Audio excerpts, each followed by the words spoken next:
चिन्मयं व्याप्य यत्सर्वं त्रैलोक्यं सचराचरं तत्पदं दर्शितं येन तस्मै श्री गुरुवे नमः। चैतन्यः शाश्वतः शान्तः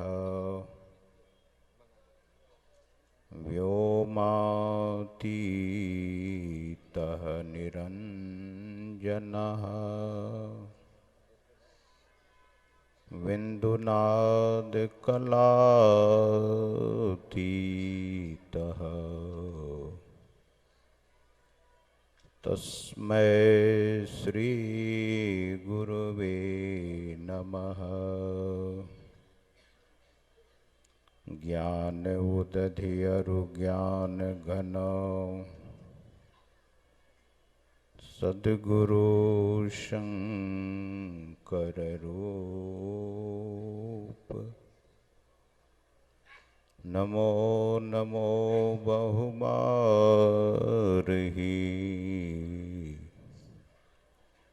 सकल सुपूज्यन भूप मूकं करोति वाचालं पंगुं लंघयते गिरिं यत्कृपातमहं वन्दे परमानंदमाधवम्।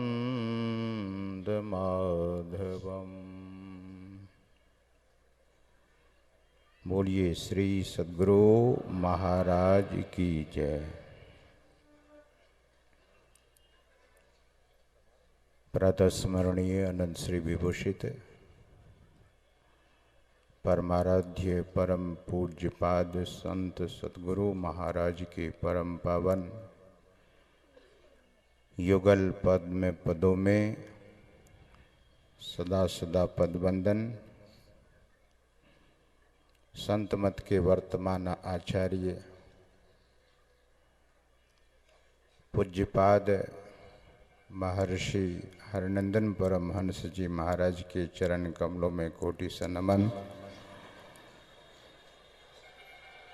मंच पर उपस्थित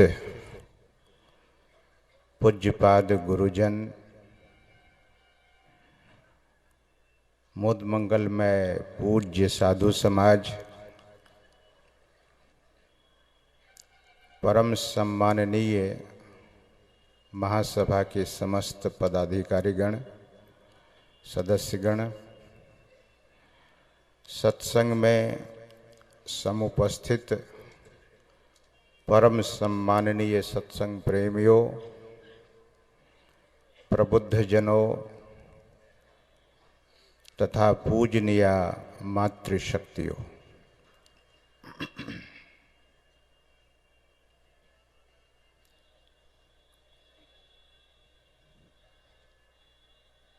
सद्गुरु महाराज की महती कृपा से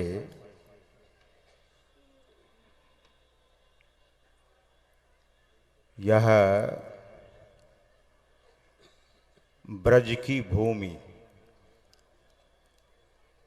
जहाँ त्रैलोकपति भगवान श्री कृष्ण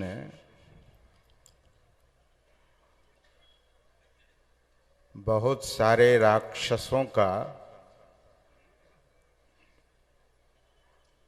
वध किया, साधु संतों को त्राण दिया। भगवान कुरुक्षेत्र के मैदान में अर्जुन से कहते हैं, परित्राणाय साधूनाम विनाशाय च दुष्कृताम। साधु संतों और सज्जनों भक्तों को मैं त्राण देने आया हूं और विनाशाय च दुष्कृताम, इस पंक्ति पर जरा ध्यान दीजिएगा।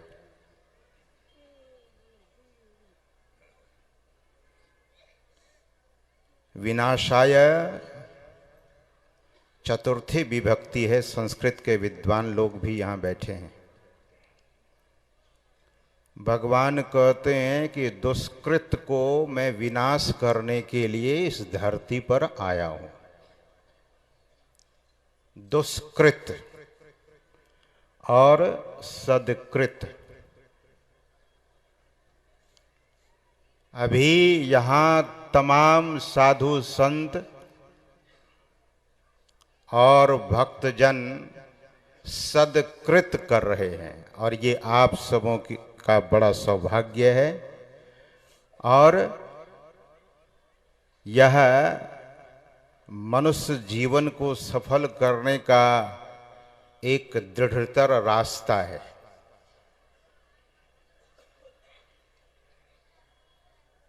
दुष्कृत का विनाश। भगवान कहते हैं कि I have come on this earth for destroy what? The bad action और bad people. I am going to destroy or I am destroying the demon, not man. demon यानी राक्षसों को, दुष्कृत करने वालों को। सावधान,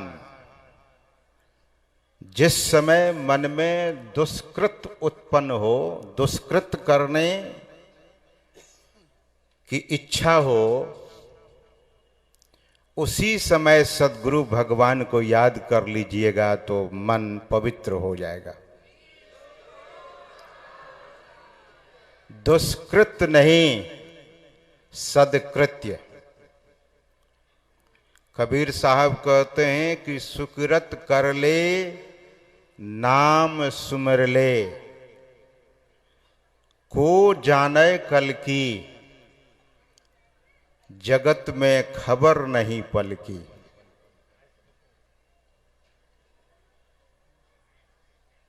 मीलों दूर और बहुत सारी तैयारियों के साथ आप भगवान के इस पवित्र भूमि पर पधारे हैं कि जीवन में हम सदकृत्य को इकट्ठा करें। सज्जनों, वैसे सबसे ऊंची बात संत सद्गुरु महाराज कहते हैं कि कर्म धर्म को जला खाक कर देंगे तुमको तार। कौन सा कर्म हम आप करेंगे जिससे कर्म और धर्म जलकर खाक होगा? It's highly appreciative the spiritual knowledge. ये बहुत ऊंची बात है। लेकिन एक बात हमेशा ध्यान में रखा जाए, जो जहां रहता है वो वहीं से चलता है, ऐसा सद्गुरु महाराज कहा करते थे। आप जहां बैठे हैं वहीं से चलेंगे। So you can see your status. आजकल लोग मोबाइल में स्टेटस लगाते हैं, अमेजिंग। लेकिन रियल स्टेट आपका कौन सा है? रियल स्टेट का मतलब ये नहीं समझ लेंगे कि आजकल रियल स्टेट्स भी बहुत चला हुआ है। रियल स्टेट मतलब आपका स्टेट क्या है? Where you are the witness of yourself. आप अपना साक्षी हैं।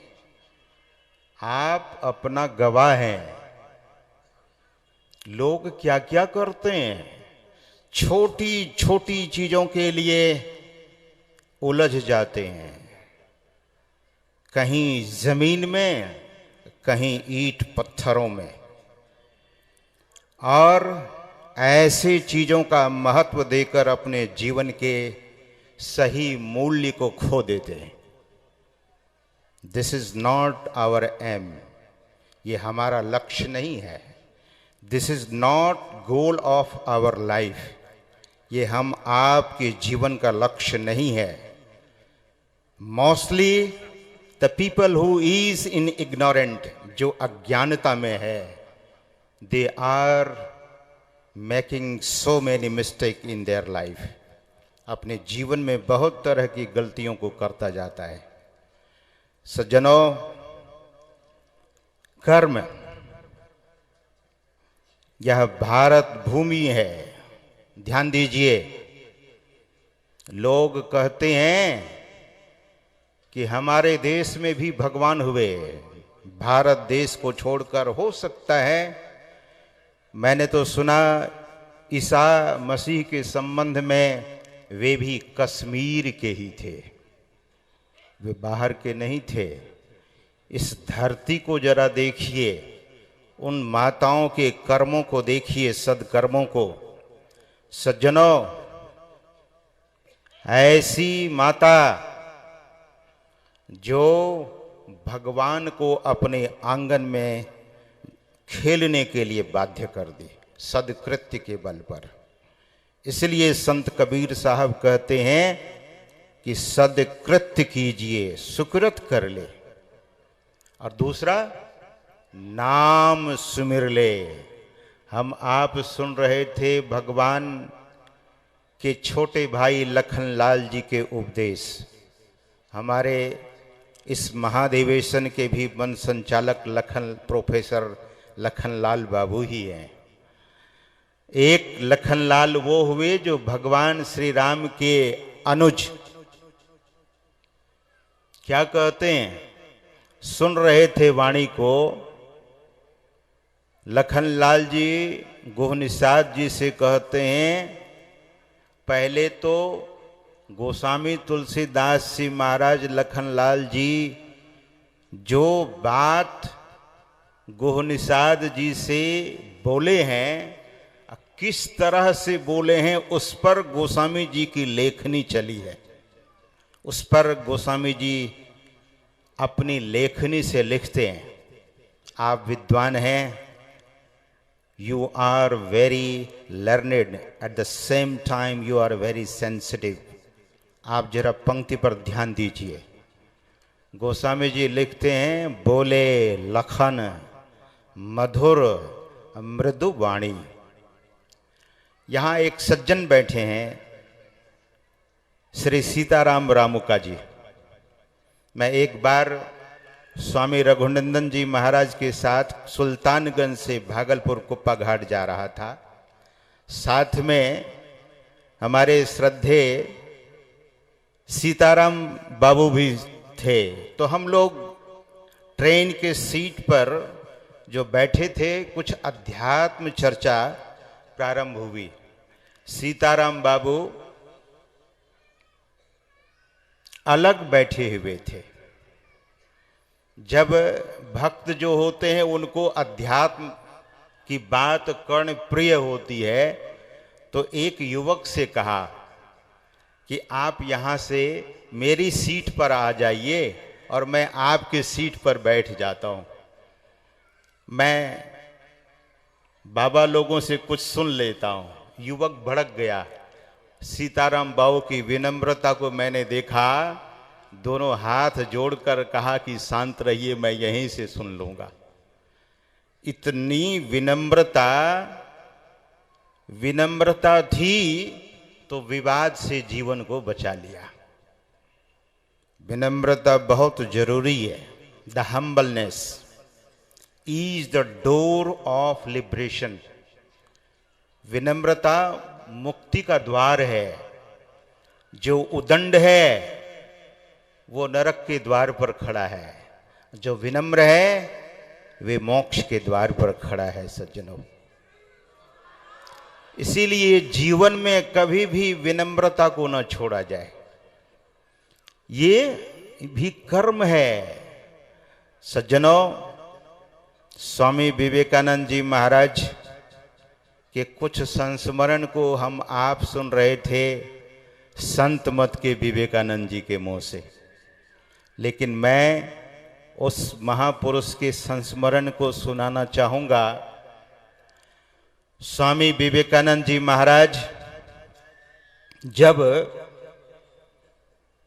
विख्यात हो गए, लोग उनके दर्शन करने के लिए ललायित हो उठे। साधु का दर्शन करना ही चाहिए। स्वामी विवेकानंद जी महाराज से कुछ भक्तों ने कहा कि बहुत भक्त लोगों को जिज्ञासा है, आपसे मिलना चाहते हैं, आपका दर्शन करना चाहते हैं और जिज्ञासा का समाधान करना चाहते हैं। तो स्वामी विवेकानंद जी ने कहा कि ठीक है, आप लोग व्यवस्था बना दो। एक कमरे में स्वामी विवेकानंद जी महाराज को बिठा दिया गया और लोग पंक्तिबद्ध खड़े हो गए। कभी कभी हम लोगों को बहुत दुख होता है। वैसे इस मंच पर बैठे हुए मैं अपने पूज्य साधु जनों से प्रार्थना करता हूँ, मेरी विनती है, केवल महासभा के लोगों का ये काम नहीं है कि पूरी व्यवस्था देखें, हम साधुओं को भी वॉलंटियर होकर वहाँ खड़ा होना चाहिए। ये लोग अगर कुछ लोगों को बात कहते हैं तो लोग मना कर देते हैं, लेकिन साधु जब खड़े होकर कुछ सेवा करेंगे तो मैं नहीं समझता हूँ कि लोग बात नहीं मानेंगे। हमारे यहाँ भोजन की व्यवस्था है, समुचित व्यवस्था है, लेकिन पंक्तिबद्ध होकर लोग भोजन नहीं लेते और ये बहुत मन में चोट लगती है। हमारे यहाँ व्यवस्था होनी चाहिए। और मुझे माफ़ कीजिए, इस बात को कहने में मैं संकोच भी कर रहा हूँ, लेकिन यदि नहीं कहा जाए तो हम कब व्यवस्थित होंगे? हमारी ये व्यवस्था कब सुदृढ़ होगी? सज्जनों, कम से कम अखिल भारतीय के लिए जो हमारे नौजवान साधु महात्मा हैं, मैं उन बुजुर्गों से यह बात नहीं कह रहा हूँ, लेकिन हमारे युवान भाई, मेरे ही अपने गुरु भाई, अपनी संस्था के प्रति एक गौरव होना चाहिए। अभी हरिद्वार में राष्ट्रीय स्वयंसेवक के जो प्रमुख हैं डॉक्टर मोहन मधुकर भागवत जी हरिद्वार आए थे। उसके पहले महर्षि में ही आश्रम कुप्पा घाट सिद्धपीठ में वे पधारे थे। हमारे महासभा के जो अध्यक्ष महोदय हैं सम्माननीय अरुण अग्रवाल जी, सम्माननीय दिव्य प्रकाश जी और ये जितने मेरे ख्याल में राजेंद्र बाबू वगैरह भी थे, जो भी थे, बहुत समुचित व्यवस्था किया था। साधु लोगों से उनको इंटरेक्शन करना था, परिचय लेना था, परिचय देना था और एक अच्छी व्यवस्था बनाई गई थी। मुझे बड़ा अच्छा लगा था। वहाँ से चलकर भागवत जी गए हरिद्वार, स्वामी अवधेशानंद गिरी जी महाराज के यहाँ, महामंडलेश्वर हैं, आचार्य महामंडलेश्वर। मैं उनके मंच की व्यवस्था को देखा तो लगा कि ये संसद भवन की व्यवस्था से भी अच्छी व्यवस्था, इतनी सुंदर व्यवस्था थी। तो सज्जनों, मुझे यह नहीं कह दीजिएगा कि विषय पर बोलिए। वक्ता उसी मधुमक्खी के तरह होता है, जहां जहां अच्छे फूल खिले हैं, शास्त्र खिला हुआ फूल की तरह है। और जहाँ जहाँ से जो बात उठानी होती है वक्ता वहाँ से उठाकर आपके समक्ष उस रस को बांटते हैं। सज्जनों, तो मैं निवेदन कर रहा था कि स्वामी विवेकानंद जी से मिलने के लिए, जिज्ञासा का समाधान करने के लिए एक पंक्ति में लोग खड़े हो गए। माताओं की पंक्ति एक तरफ और पुरुषों की पंक्ति दूसरी तरफ। स्वामी जी महाराज का ही निर्देश था। एक अमेरिका की धनी महिला, जब उनकी बारी आई, युवती थी, स्वामी विवेकानंद जी महाराज के पास जैसे जाती है, कहती है हेलो, हाथ फैलाती हुए हेलो स्वामी जी। वहाँ का कल्चर है। आप लोग कभी किसी महात्मा को हेलो थोड़ी कहते हैं। भारत के लोग कभी ऐसा नहीं करते हैं। भारत के लोग जैसे ही जाते हैं महात्मा के पास, दोनों हाथ उनका जुड़ जाता है और उनका सिर झुक जाता है। यही भारत की महान संस्कृति है। सज्जनों, भारत के लोगों की बराबरी नहीं है, क्योंकि दुनिया के बहुत मुल्कों में मैं गया हूं, नहीं देखा भारत के जैसे संस्कृति न सभ्यता। They are saying we are civilised, we are developed. आज एक भक्त मुझे कह रहे थे कि थोड़ी यहां सिस्टम नहीं है। तो मैंने उनसे यही कहा कि जंगल आप गए हैं? उसने कहा गया हूं। जंगल में कुछ भी सजा हुआ नहीं होता है, लेकिन हर पेड़ पौधे की विशेषता अपनी अपनी है। The divinity and beauty is there. पहाड़ में जाइए, पहाड़ बहुत सुंदर लगता है। हमारे हरिद्वार में लोग जब आते हैं तो कहते हैं, एक युवक आया था समस्तीपुर से, पूरा टीम आई थी, तो कह रहे थे कि Swami ji very fresh air we are feeling here, बहुत ताजी हवा है। तो जब आप हिमालय में जाते हैं, जंगलों में जाते हैं, तो वहाँ कुछ सजा हुआ नहीं मिलता है, लेकिन सजावट होती है। Vision, you must have vision. अगर दृष्टि है तो आपको वहाँ भी सुंदरता दिखेगी। यहाँ व्यवस्था में अवश्य सिस्टम में इधर उधर है, लेकिन लोग दरअसल में दिव्य है। संत मत के एक एक सत्संगी की विशेष विशेषता है, लेकिन मैं कहूँगा कि अपनी विशेषता को जरूर दिखाइए। बाहर कहीं जाते हैं तो मैं निवेदन कर रहा था, सुना रहा था आपको कि स्वामी विवेकानंद जी महाराज के पास जब वह धनी महिला जाती है, she was very very rich lady, बहुत धनी थी। तो हेलो स्वामी जी, तो हाथ बढ़ाई स्वामी जी महाराज की तरफ, तो स्वामी विवेकानंद जी महाराज हाथ जोड़कर सिर झुका लेते। महिला को थोड़ा अटपटा लगा। तब स्वामी विवेकानंद जी महाराज ने उनसे कहा, उस महिला से, yes, do you have any question to ask? तो महिला कहती, नहीं नहीं, मेरे पास कोई भी प्रश्न नहीं है, मैं एक चाहत लेकर आई हूं आपके पास। आई हैव ट्रेमेंडस डिजायर इन मी। बहुत एक इच्छा है। क्या इच्छा है आपकी? I want to get married with you. मैं आपसे शादी करना चाहती हूं। अमेरिकन महिला थी ना। भारत की महिला तो 100 बार नहीं, 1000 बार नहीं, लाखों बार सोच करके बोलेगी, क्योंकि भारतीय नारी ऐसी नहीं होती है।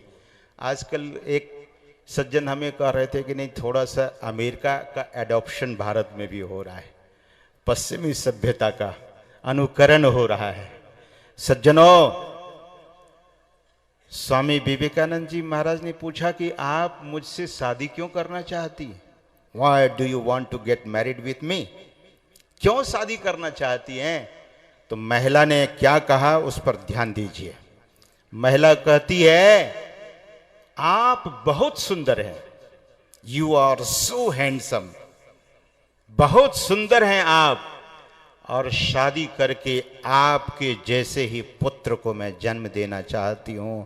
स्वामी विवेकानंद जी महाराज लगे हाथ क्या कहते हैं, माना कि मेरे जैसे पुत्र को उत्पन्न करना चाहती हैं, जन्म देना चाहती हैं, प्रसव करना चाहती हैं, लेकिन इसकी गारंटी क्या है? इसीलिए इसका एक समाधान मैं बताता हूं। महिला कहती है यस, क्या समाधान है, क्या सॉल्यूशन है? तो स्वामी विवेकानंद जी महाराज ने कहा कि आज से आप मेरी मां और मैं आपका बेटा बन गया। चरित्र कितना ऊंचा है, यही है सदकर्म।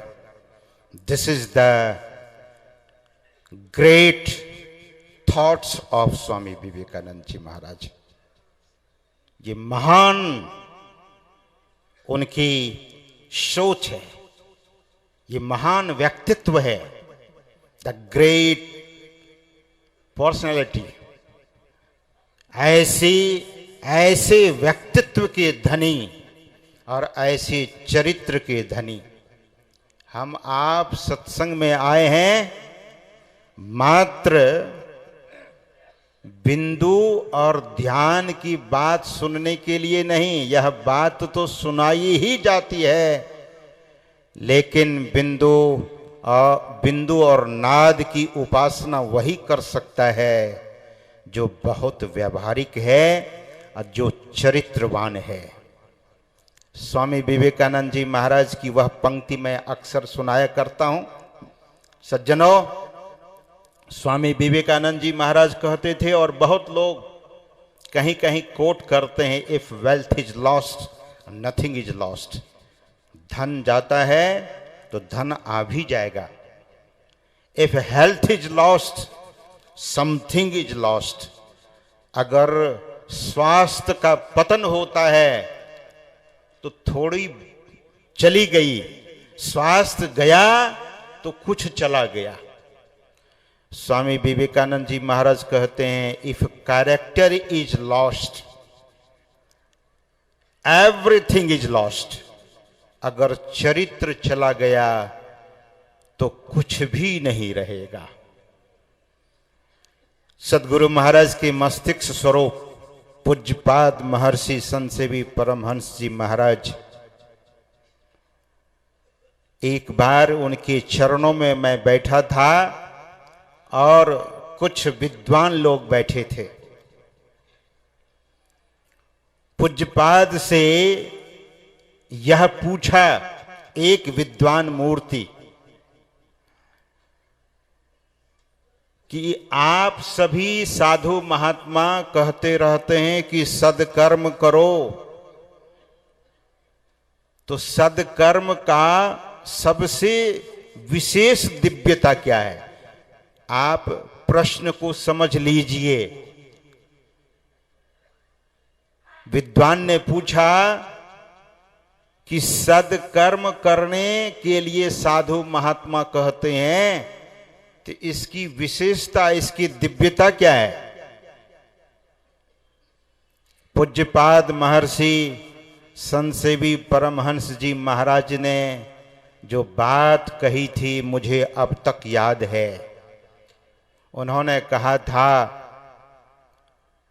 सुनिए, सदकर्म से ज्यादा हित करने वाला आपका कोई भी सगा संबंधी नहीं होगा जो सदकर्म हित करेगा। इसीलिए जीवन को चरित्रवान बनाना चाहिए। पूज्यपाद महर्षि शाही स्वामी जी महाराज से किसी ने पूछा, आप लोग चित्र की पूजा करते हैं, ध्यान दीजिए।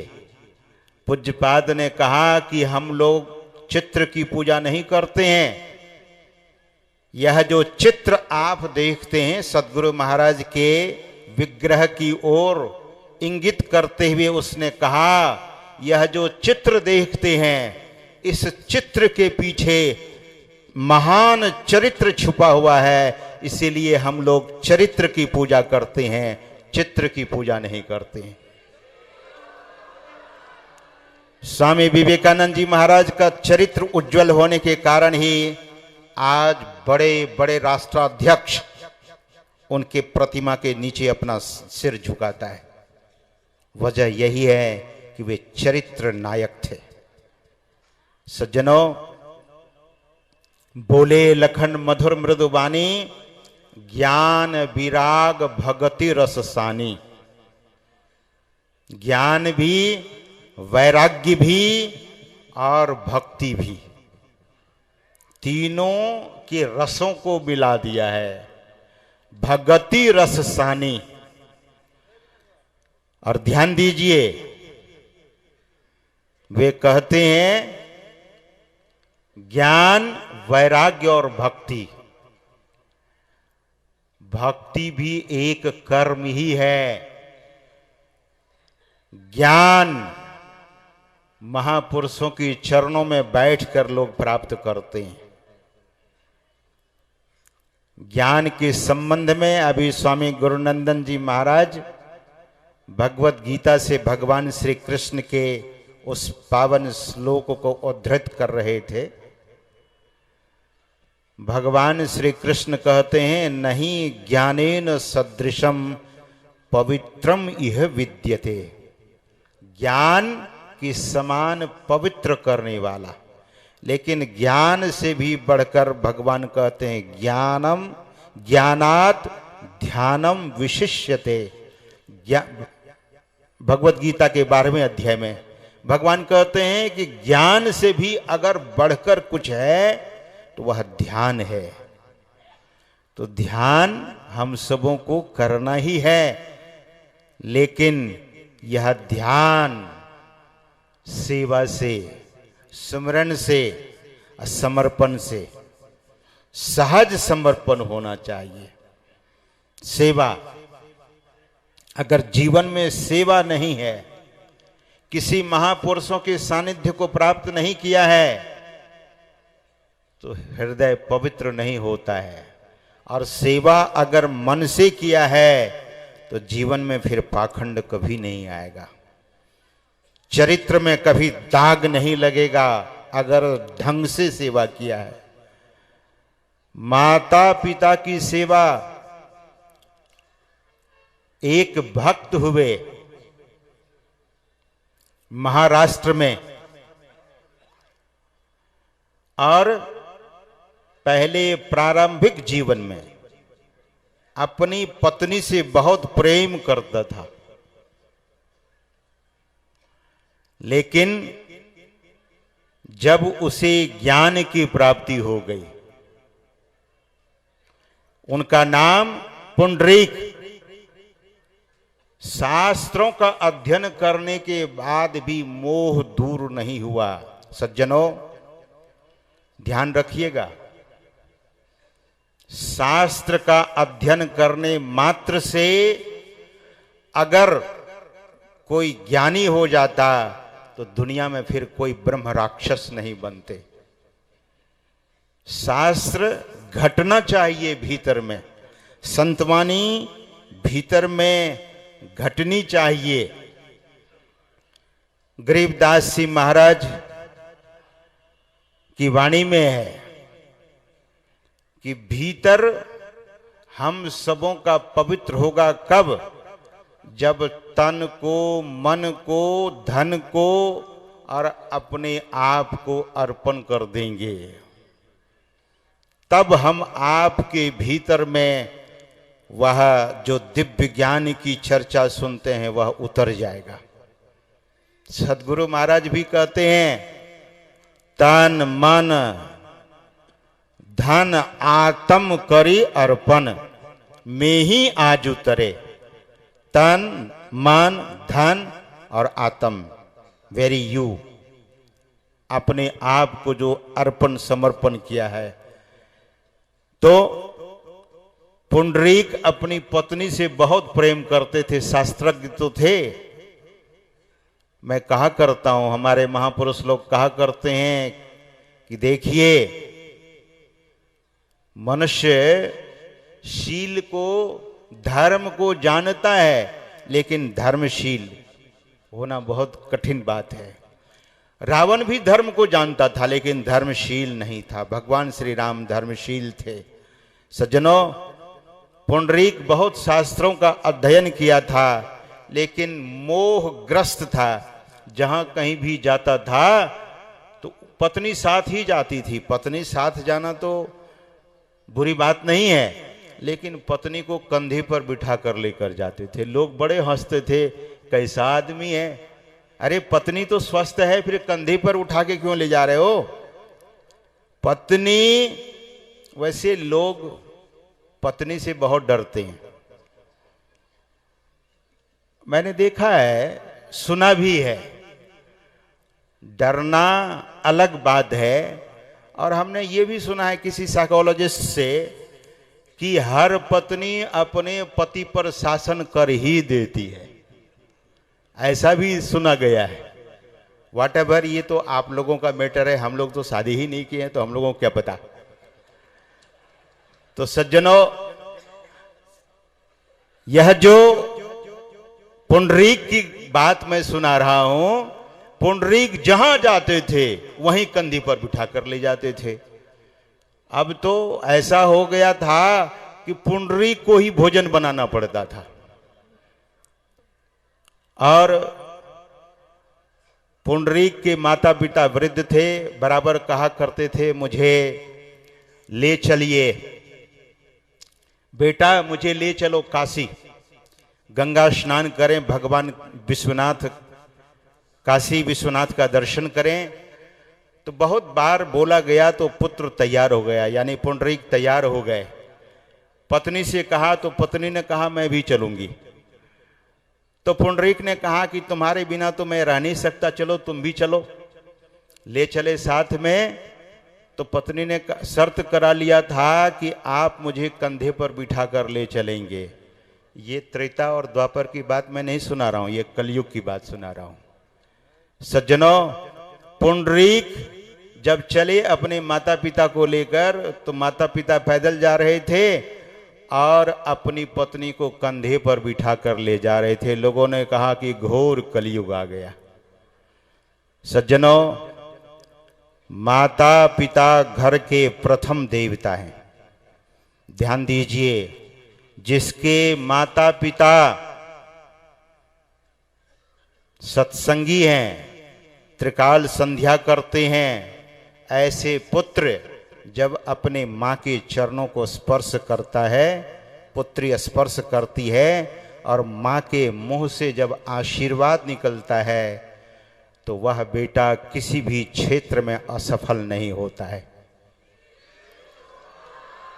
और आजकल ओल्ड एज होम बहुत बनता चला जा रहा है।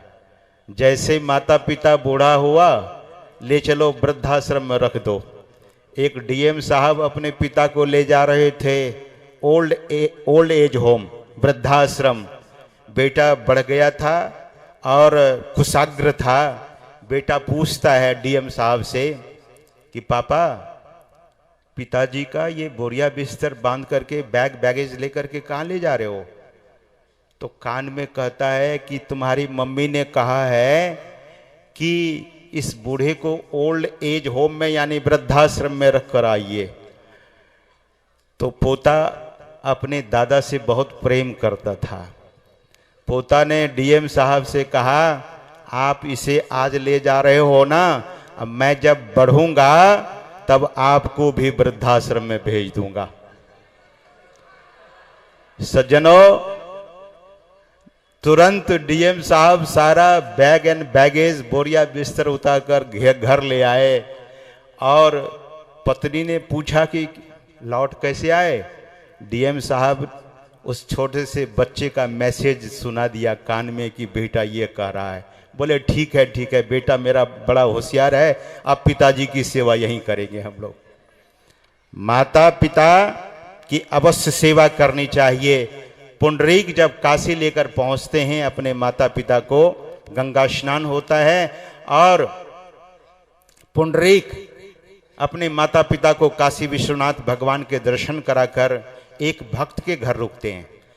गारहस्थ जीवन में सिद्धत्व को प्राप्त तत्वज्ञ पुरुष थे, वे संतत्व को प्राप्त कर चुके थे। ऐसे घर में उनका रुकना हो गया संयोग से, यह पुण्य का प्रताप था। सज्जनों, उस घर में रुकते हैं, घर में बड़ा सुंदर प्रार्थना और आरती वगैरह, भोजन बड़ा स्वादिष्ट। और जब रात्रि विश्राम करता है पुंडरीक, तो थके मांदे थे, गहरी नींद आई है। 12 रात्रि के मध्य रात्रि में उनकी नींद टूट जाती है और अद्भुत प्रकाश का नजारा वो देखता है। बहुत हैरान हो गया, इतना सुंदर प्रकाश, इतना सुंदर प्रकाश। आंखें मीचते हुए प्रकाश की ओर बढ़ता है। देखता क्या है कि उस घर में एक दिव्य नारी झाड़ू लगा रही थी। जाता है, उनके चरण को स्पर्श करता है पुंडरीक और हाथ जोड़कर पूछता है कि माता जी आप कौन हैं, इस घर में झाड़ू लगा रही हैं? आपके पूरे शरीर से प्रकाश का आभा निकल रहा है। माता हंसते हुए कहती है, नहीं पहचाने, मैं गंगा। आप गंगा माता हैं? माता गंगा ने कहा कि हाँ, मैं गंगा माता हूं, मैं गंगा हूं। आप झाड़ू लगाती हैं? तो गंगा मैया ने कहा, इस घर में जो घर के स्वामी हैं वे संतत्व को प्राप्त किए हुए पुरुष हैं। गारहस्थ जीवन में भी संत बने हैं लोग। गुरु नानक कहाँ थे गारहस्थ जीवन में? दादू दयाल जी कहाँ थे गारहस्थ जीवन में? इसलिए सदगुरु महाराज ने कहा, जितने मनुस्तनधारी हैं प्रभु भक्ति कर सकते सभी। यानी कोई भी गारहस्थ जीवन में भी रहने वाले उसी तत्व को प्राप्त कर सकते हैं। जैसे सूर्य की रोशनी सभी के लिए बराबर है, ज्ञान सबके लिए बराबर है, सार्वभौमिक है। सज्जनों, पुंडरीक से गंगा माता ने कहा कि देखो, मैं तो झाड़ू लगाती हूं, जो बर्तन धो रही है सामने में वो यमुना है, और जो पोछा लगा रही है वो सरस्वती है। आखिर ये सब कैसे हुआ?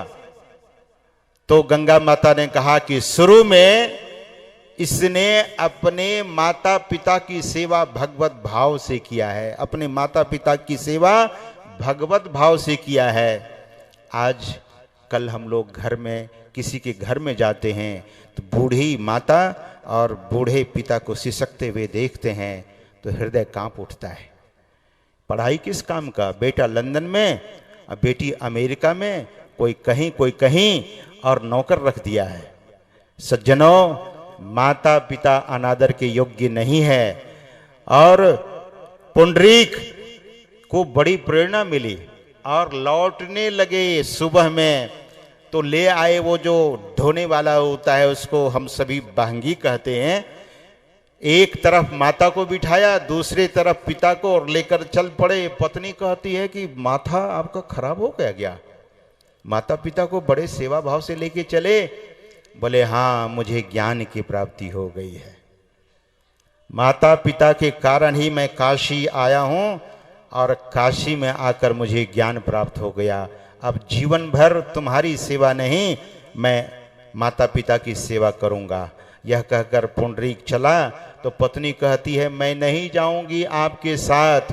पुंडरीक ने कहा कि कोई बात नहीं, आप काशी में ही रह लो।